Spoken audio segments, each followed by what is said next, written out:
Hello friends, नमस्कार सर्वांना. तुमचे स्वागत आहे कीर्ती फूड्स मोमेंट या चॅनलवर.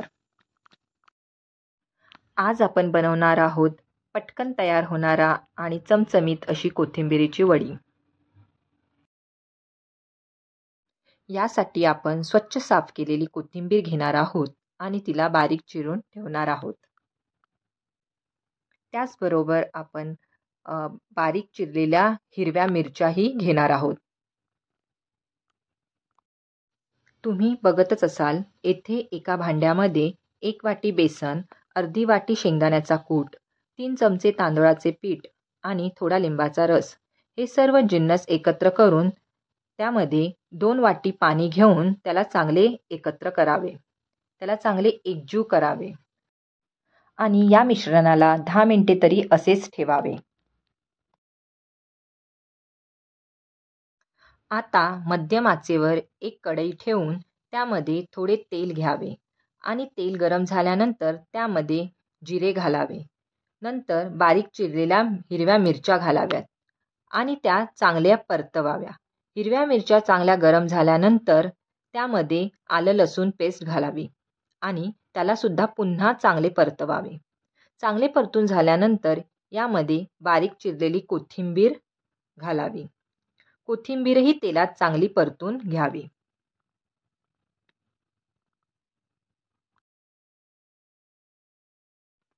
कोथिंबीर तेलात चांगली परतून झाल्यानंतर त्यामध्ये लाल तिखट, गरम मसाला, धने जिरे पावडर, मीठ आणि चाट मसाला किंवा आमचूर पावडर घालावे आणि त्याला चांगले परतवावे.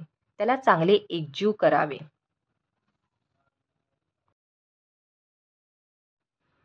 कोथिंबीरीला चांगले मसाल्यांमध्ये एकजीव करून झाल्यानंतर त्याला पुन्हा चांगले परतून घ्यावे.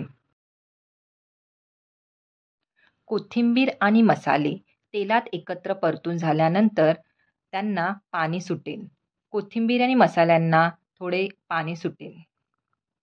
तुम्ही बघतच असाल.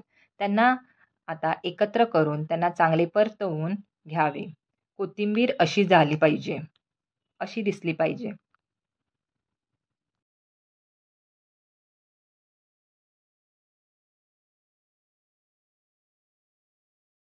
इथे कोथिंबीर आणि मसाले चांगले एकजीव झालेले आहे. आता आपण इथे भांड्यामध्ये तयार केलेला बेसनाचा घोळ घालणार आहोत आणि त्याला चांगले परतून घेणार आहोत. मी येथे मसाल्यांमध्ये हळद टाकण्यासाठी विसरले होते, तर मी या बेसनाच्या घोळमध्ये मिश्रणामध्ये हळद टाकत आहे. मिश्रण चांगले परतून घ्यावे. आता मी याला येथे चांगले परतवून घेत आहे. याला सतत परतून घ्यावे. त्याला चांगले एकजीव करावे. हे मध्यम गॅसवरच करावे. बेसनाचा घोळ घातल्यानंतर त्याला चांगले परतवावे. कोथिंबीर आणि बेसनाचा घोळ यांना चांगले एकजीव करावे. त्यांना साधारण 5-10 मिनिटे तरी सतत एकसारखे ढवळवावे. त्याला चांगले तेलात परतवावे. कोथिंबीर आणि बेसन यांना चांगले परतून झाल्यानंतर त्याचा असा गोळा तयार होईल. असा गोळा तयार झाल्यानंतर तो गोळा एका ताटामध्ये काढून घ्यावा.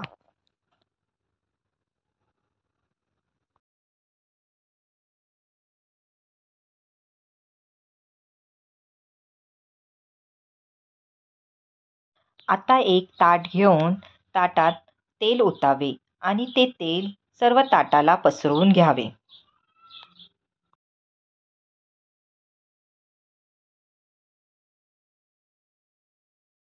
संपूर्ण ताटाला तेल लावून झाल्यानंतर आता हा गोळा ताटामध्ये ठेवावा आणि त्याला चांगले पसरवून घ्यावे.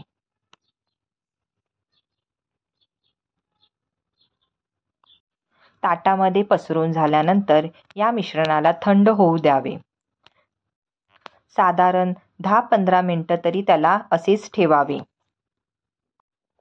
तुम्ही बघतच असाल, मिश्रण ताटामध्ये अशा प्रकारे ठेवावे. आणि त्याला थंड होऊ द्यावे. थंड झाल्यानंतर त्याच्या वड्या करून घ्याव्यात. अशा या कोथिंबिरीच्या वड्या तुम्ही नुसत्यासुद्धा खाऊ शकता. चवीला फार छान लागतात. आपण येथे तेलात तळणार आहोत.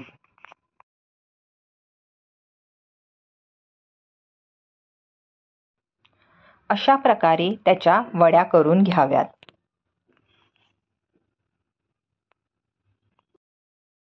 आता या वड्या आपण तेलामध्ये तळून घेऊयात.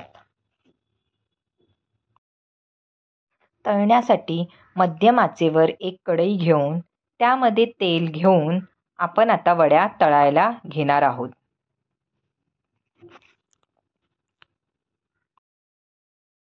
अशा प्रकारे वड्या तेलात टाकून त्यात चांगल्या प्रकारे तळून घ्याव्यात. मध्यम जास्त गॅसवर त्या तळून घ्याव्यात.